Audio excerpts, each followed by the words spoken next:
Today's project feels very tea in the garden energy, except my tea is probably a macchiato, and my garden assistant is Jim with a screwdriver.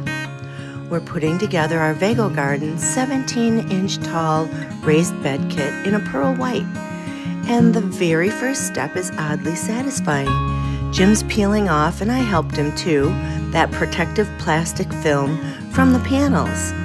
If you've never done this part before, don't rush it. Take your time, get a clean edge started, and pull it back slowly so it comes off in big sheets. It's one of those little new garden season rituals that makes everything feel fresh. Once the panels are ready, Jim starts assembling, and here's why we keep coming back to these beds.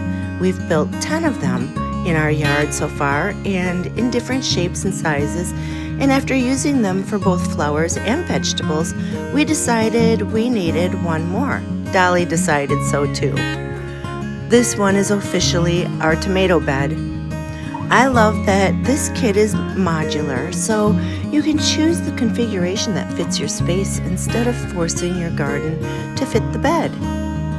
And that 17-inch depth, it gives roots room to stretch out, plus it's just easier on your back when you're planting, weeding, or harvesting.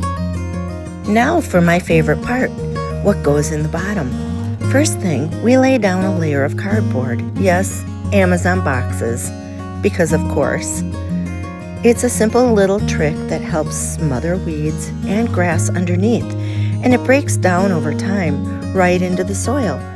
If your boxes have tape or shipping labels, just peel those off first.